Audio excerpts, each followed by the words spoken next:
Olax, coucou toi, coucou. J'espère que tu vas bien. Aujourd'hui, je suis avec Alex. Salut. En forme? Ouais. La pêche. Trop content. Aujourd'hui, je vais te faire découvrir 5 solos de basse. Donc, je les ai choisis parce que c'est 5 solos qui, moi, me touchent énormément. En fonction de leur groove, de leur musicalité, de qui ils interprètent. Donc voilà. Okay. Toi qui es non initié à la basse, du coup, j'aimerais avoir ton ressenti par rapport à ça. C'est pas vrai, j'ai de la culture.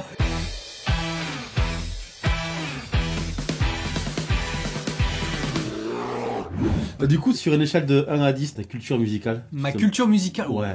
3. 3. Ouais, en fait, j'écoute pas énormément de musique au quotidien. Par contre, j'ai grandi dans un environnement où il y a toujours de la musique, donc je connais les airs, etc. Mais je sais jamais dire qui est l'artiste, machin. Donc voilà, puis je découvre un peu avec toi quand même. Eh ben oui, évidemment. On va commencer en douceur par Tal Wickenfeld. C'est une des bassistes de Jeff Beck, c'est un guitariste. Ok. Donc je te lance ça. Je pense que je vais réagir à 2-3 trucs. Je t'ai pris en fait un live. Celui-là, il me parle parce qu'en fait, ça a un mood un petit peu particulier. Tous les gens sont à table, tu vois. C'est vraiment un truc très très chill. Okay. Tu vois. Donc je te laisse découvrir ça.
C'est en quelle année ça? C'est relativement récent, j'ai pas l'année exacte de ce live là. Il a moins de 10 ans ce solo là. Ah ok, j'avais l'impression que la vidéo est, tu sais qu'elle est assez vieille. J'ai l'impression d'avoir un vieux concert. Et du coup ça me surprenait de voir un vieux concert avec une meuf bassiste qui fait un solo. Ouais. On va pas se mentir, c'est quand même un milieu relativement masculin. D'ailleurs, 10 bassistes féminines. Ah ouais. Allez. Ça sera cool, on va parler d'autres bassistes que de Lola Friché, qu'on salue évidemment. Évidemment. Mais voilà, j'imagine qu'il y en a plein d'autres. Et c'est trop cool, déjà elle a l'air très heureuse d'être là. Ouais, ça elle a l'air de s'éclater. J'aime bien comment ça monte crescendo. Ah, tu l'as senti, ouais. Alors je sais pas si c'est de la timidité ou comme ça, on dirait qu'elle se retient et que petit à petit ça se décante et tu sens que le public le sent. Ouais. Tu sens que ouais c'est ça se détend, ça se relâche. Exactement. Après c'est typique des solos un petit peu de basse, en général on commence toujours tranquillou et toutes les personnes qui sont derrière toi qui t'accompagnent en général ils montent un petit peu en dynamique. Okay. Ce qui s'est passé avec le pianiste qui appuie un peu plus sur ses notes et le batteur qui appuie plus sur son jeu. Et après le solo, tu vois, ça redescend pour laisser la place au guitariste qui a fait le même mouvement, un mouvement tranquille au début puis après bien progressif. Ok, c'est donc un groupe où il n'y a pas de chanteur.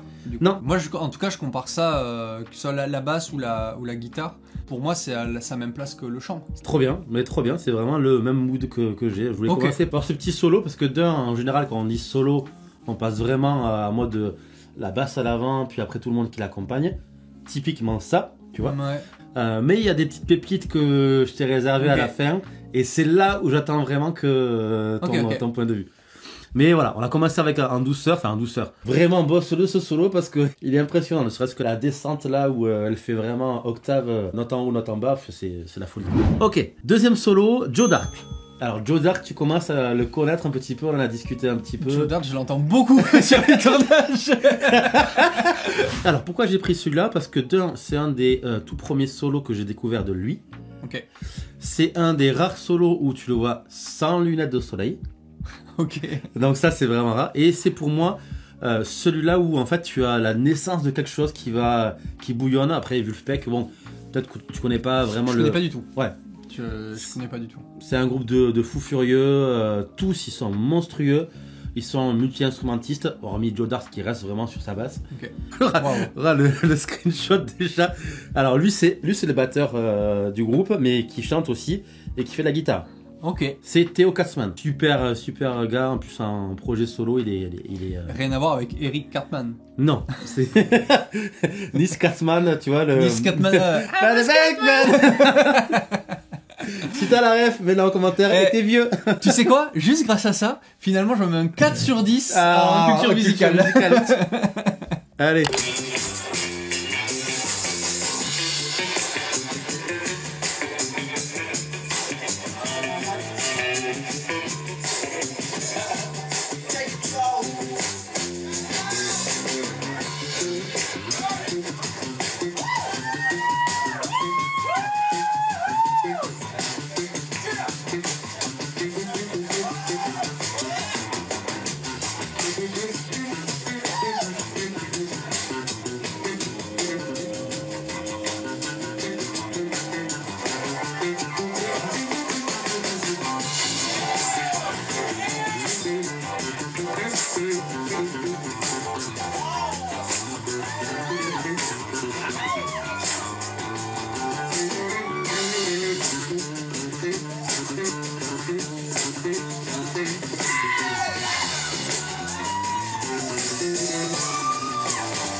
Voilà.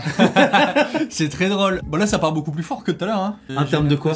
J'ai l'impression qu'ils sont déjà tous dans un mood, ça joue déjà beaucoup, et qu'ils démarrent plus fort que ce qu'on a vu juste avant, et qu'il part encore plus loin que ce qu'on a vu. Là clairement, c'est clairement pas chill. Non, le truc d'avant, il y avait un côté chill et tout, machin, ça va crescendo. Là, le gars, il est là pour en découdre. Ouais, il est là pour en découdre, ouais. Sans, tu l'entends, tout le public est vraiment conquis. Ils sont aussi, je pense, interconnus. Je pense qu'ils ont déjà joué plusieurs fois dans cette salle, dans ce bar. Je sais même pas ce que c'est, parce qu'on ne voit pas ce que c'est derrière. À cet endroit-là. Mais voilà, pour moi, c'est le solo typique de ah putain, Joe Dart, excellent. Très bon bassiste, quoi. Ok. C'est la naissance de quelque chose. Ok. Je sais pas si c'est récent, mais j'ai vraiment l'impression les gars ils sont dans leur garage. C'est ça. Ils font une répète et. Ben non, franchement trop stylé, trop bien. Ok. Trop bien, belle découverte. Trop bien. Entre les deux solos, est-ce que c'est pour toi, c'est vraiment des solos de basse ou il y a vraiment un truc qui est plus niche dans un et moins niche dans l'autre? Mais je vais me faire des ennemis. En soi, je trouve pas ça si beau que ça. Ah ouais? J'ai plus l'impression de voir un gars qui fait une bête de performance. Trop bien. Plus que quelque chose, je me dis, waouh, c'est vachement mélodieux. Alors pourtant, t'as envie, tu vois. Ouais. Mais j'écouterai pas ça pendant 2 heures. Ok. Alors que ce que j'ai vu tout à l'heure, je me dis pendant 2 heures, ça peut m'emporter, je peux kiffer quoi. Eh bien, parfait, trop bien. Trop bien. C'est vraiment exactement ce que j'attendais. C'est vrai? Ouais.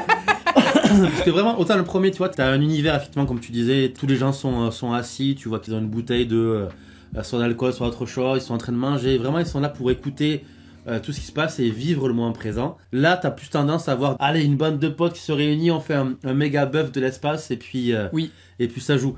Alors que ça joue de la mort, c'est vraiment excellent. Ok, alors là tu vois, le troisième en fait, c'est un mix entre les deux. C'est dans une salle de concert, les gens sont assis. C'est un groupe qui s'appelle Flying Colors. C'est un groupe de rock, metal, prog que j'adore parce qu'il n'y a que des bêtes de gars à l'intérieur. Le bassiste, c'est Dave Larue. Pour moi, c'est un des solos que j'adore rejouer parce que d'un, j'y arrive pas encore malgré toutes ces années. Et de deux, je trouve qu'il est hyper bien écrit. Qu'il est bien amené, qu'il est bien écrit, qu'il va très bien avec le mood de la chanson. Le morceau, c'est Cosmic Symphony et je te mets du coup le solo de Dave Larue.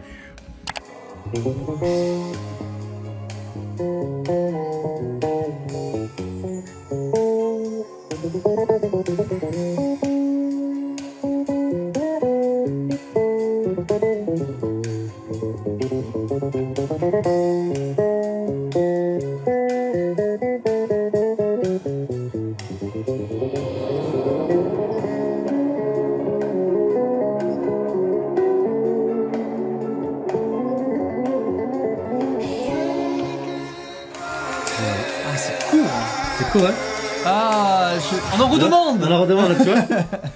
Ah, j'aimerais beaucoup être dans cette salle. Ouais, t'as vu? Ouais, franchement, ça a l'air d'être une pas si grande salle que ça, en plus. Non, pas si grande, mais quand même, il doit facilement avoir les 400, 500 personnes. Donc il y a quand même un côté très quand même intime. Oui. Alors, paradoxalement, peut-être moins que les 2 vidéos d'avant, Oui. j'imagine. Mais effectivement, il y a une proximité avec le bassiste qui est trop cool. Pour moi, c'est un solo de fou. Il est trop bien écrit en termes d'harmonie, en termes d'arrangement, en termes de trucs. C'est peut-être ça qui me touche énormément parce que voilà, il est très très bien. Il est pas forcément si compliqué à jouer, sauf la fin qui est très véloce à mettre en place. Mais c'est surtout le mood en fait. Ouais.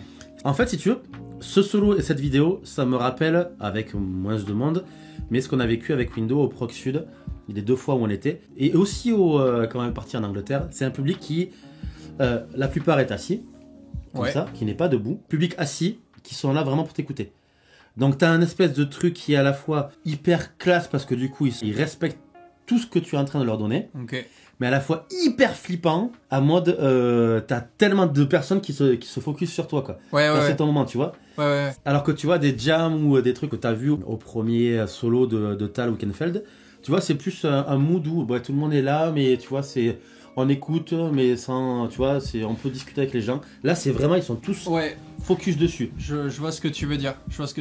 Tu sens, sur la deuxième vidéo qu'on a vue, donc c'est Joe Dart, tu sens potentiellement même que les gens, peut-être ils dansent un peu, ils s'ambiancent, t'es pas concentré à 100% sur la musique. C'est ça. Et sur le premier, étant donné que t'es en train de manger, il y a côté plus musique d'ambiance. C'est ça. Là, t'es en représentation, j'ai l'impression. C'est ça. Je comprends pourquoi tu dis, du coup, quand je dis c'est pas si grosse salle que ça, je comprends le côté 500 personnes qui sont là, genre... comme quand tu vas avoir un humoriste, c'est t'assois, bah vas-y, fais-moi rire. C'est ça. Bah vas-y, joue ton solo de basse, on t'écoute. C'est peut-être pour ça aussi qu'il se met, je pense qu'il se met comme ça, parce que pour être hyper bien, tu vois, il monte la jambe là pour être bien en termes de gestuelle, pour bien réussir ses notes, pour faire les notes les plus belles et les plus harmonieuses possibles. Et tu vois, il est hyper concentré. Il est dans sa bulle. Il donne aux gens. C'est trop bien. Et effectivement, le mood est trop cool. Moi, j'en redemande. Et voilà, c'est ce que j'adore dans ce groupe-là. Là, c'est vraiment, voilà, c'est cette ambiance-là de concert hyper intimiste. Tous les gens sont assis, tous les gens écoutent, sont là pour... Tu sens que dans la salle, il n'y a pas un bruit, il n'y a pas une bière. Tu vois personne avec un verre. Ouais. Tu vois, alors qu'au premier concert avec Joe Dart, je suis sûr que le premier, si on zoome sur le public, le premier il est avec sa bière juste à côté de Joe Dart. T'as raison, il n'y a pas un connard qui bouffe un hot dog. C'est ça. T'as raison. Je me suis pas fait la réflexion, mais c'est vrai, c'est intéressant. On dirait presque une salle d'opéra. Ouais, carrément. Ouais. Et par contre, je suis étonné que tu dises que c'est un solo que tu maîtrises pas ou que tu as du mal à jouer comme ça, parce que il a l'air moins compliqué que les 2 qu'on a vus précédemment, et il est beaucoup plus court. Mais il est tellement bien amené qu'en fait, c'est ça que je trouve bien. Il est très bien écrit, comme je te disais, donc du coup, t'as pas de longueur dans ce solo. Et t'as pas le temps d'avoir une longueur sur ce solo, parce que c'est vraiment timé, il a quelques mesures pour s'exprimer, et c'est vraiment trop bien. Du coup, vraiment, je vais faire une grosse réflexion de novice, donc désolé si ça vous choque. Je viens de capter un truc, moi dans mon esprit, et peut-être que c'est le cas aussi de plein de gens, solo de basse égale improvisation. Ah. Mais c'est clairement pas le cas en fait. C'est comme tu dis, c'est écrit, c'est préparé, c'est bossé. Alors le seul qui est écrit, c'est celui-là.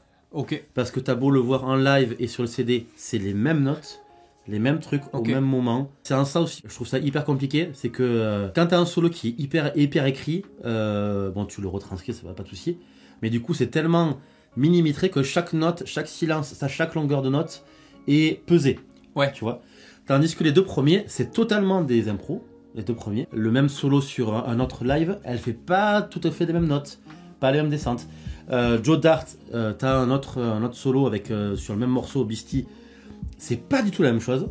Et pareil, on peut citer Aeroplane des Red Hot avec un super solo. Et en live, il fait totalement autre chose. Ok. Et c'est ça que je trouve super bien dans ces groupes-là, c'est que tous les solos, même la basse, est un solo écrit. Ok. Alors là, du coup, pour moi, ça, les 3 premiers, c'est ce qu'on peut appeler un solo de basse, tu vois. Quand on dit solo de basse, c'est soit improvisé, soit écrit. Okay. Pour moi, ça, c'est un solo de basse. Ça rentre dans un contexte musical d'un morceau. Les 2 suivants, c'est pour moi ceux qui m'ont fait aimer encore plus la basse. C'est 2 solos qui, il n'y a ni chanteur, ni guitariste, ni pianiste, ni batteur. Ah oui, c'est le gars, il arrive comme ça. Tu as que la basse. Ok, wow. Et ça, c'est trop chaud. Alors le quatrième c'est Stuart Hamm. C'est un des bassistes qui m'a énormément influencé au début quand j'ai commencé la basse. Et notamment ce solo. C'est un des bassistes de Joe Satriani. Je sais pas si tu connais Joe Satriani. C'est un guitariste de fou. Ok. Et en fait ce solo de basse vient après un morceau de guitare. Donc je vais te laisser la fin du morceau de guitare et le début pour que tu comprennes un petit peu le mood du truc. Attention, c'est le solo le plus long qu'il y a. Pas de problème. Alors la qualité est pourrie. Parce que voilà, c'est un vieux, tu vois, enregistré en 2000.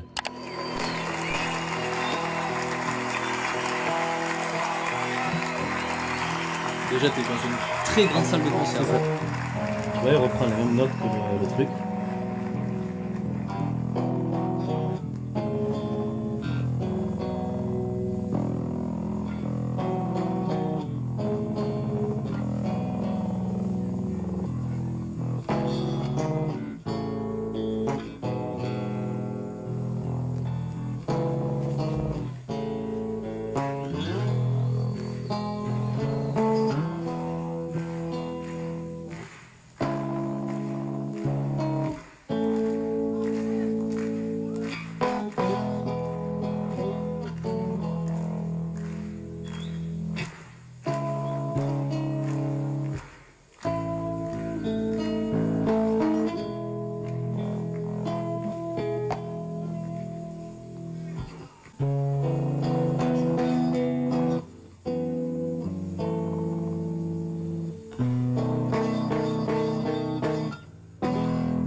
De reprendre ça à la base.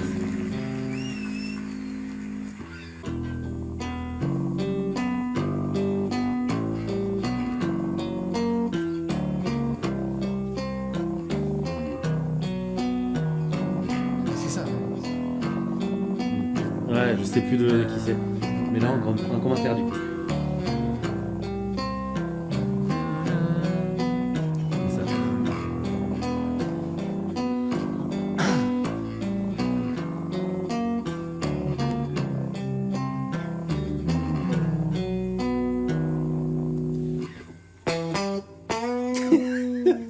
J'adore. Ouais. Ça y est, le short il continue quoi. Ah mais là le gars il peut me faire un medley toute la soirée. Il est trop fort.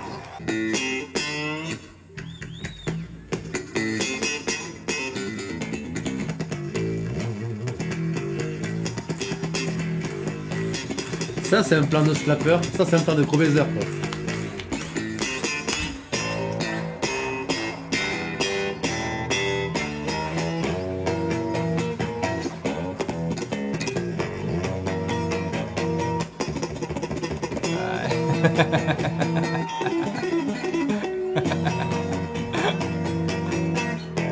Oh le gars il est on fire, il s'arrête plus.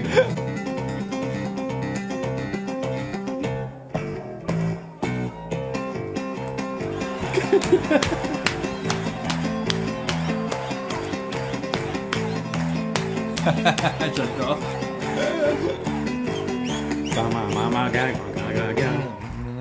Ouais. Oh putain.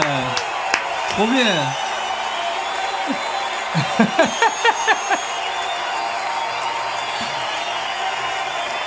Allez c'est reparti.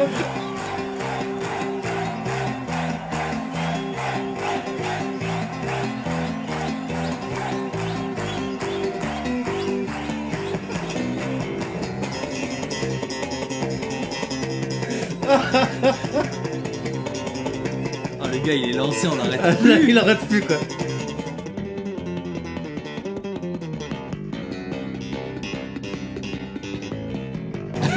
Tiens.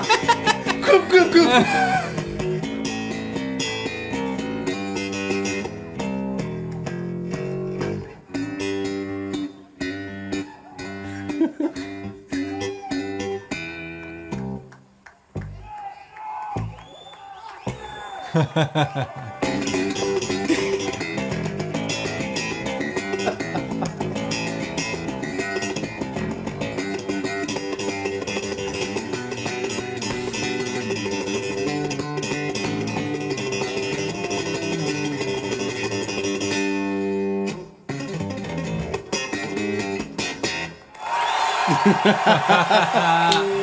Ah, bon.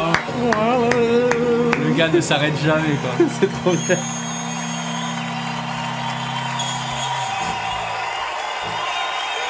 Voilà. Tu vois. Waouh. Ça, pour moi, ça c'est un saut de basse. Tu sors d'un morceau vraiment mené par un band, et là tu fais ton propre morceau. Là, c'est, okay. Mais comme tout à l'heure, un peu court. Ah, les gars, on l'arrêtait pas, quoi. Non, c'est exceptionnel. C'est trop franchement, bien. Ouais, trop fort. Déjà, le gars, il m'a fait voyager. C'est ça. Tu passes par tous les styles, toutes les époques, toutes les destinations. Et alors, il y a un million de trucs qui me sont passés par la tête. Par la tête, tu m'étonnes. Premièrement, avant de te connaître, ouais, j'aurais écouté ça, j'aurais dit waouh, ultra stylé le solo de guitare. Ok, ça marche, je vois. Ben oui.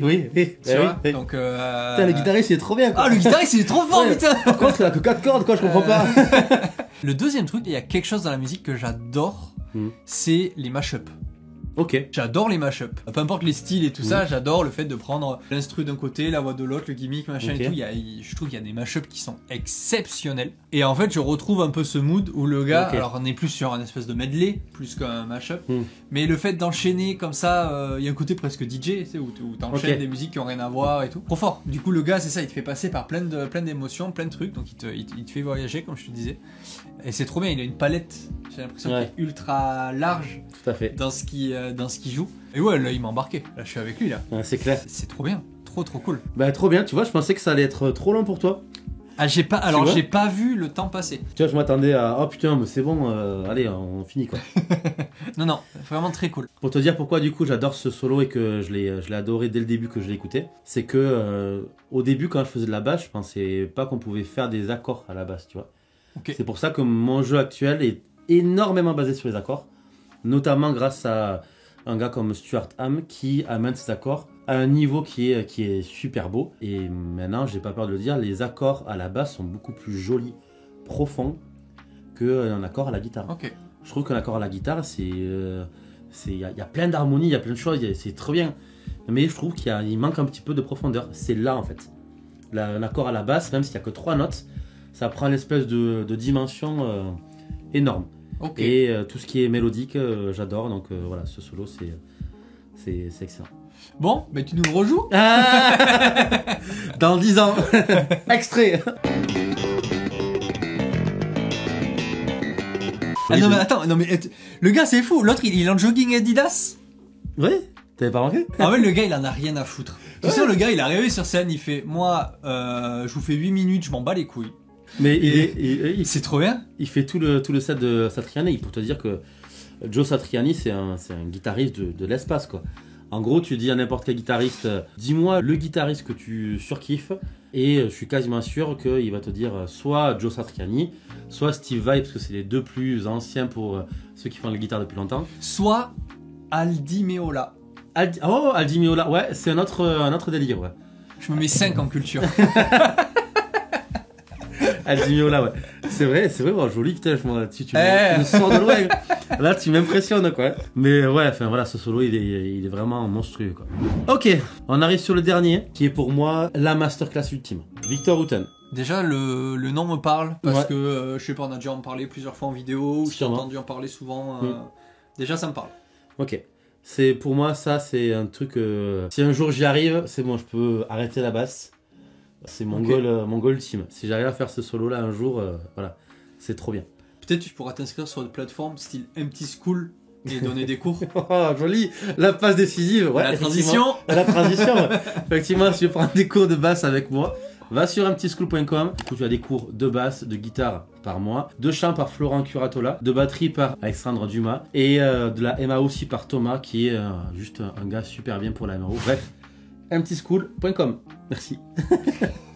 Super passe. Je suis un entertainer. Exactement. Donc, Victor Wooten. On regardait, après on débrief.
C'est ça qui te traverse.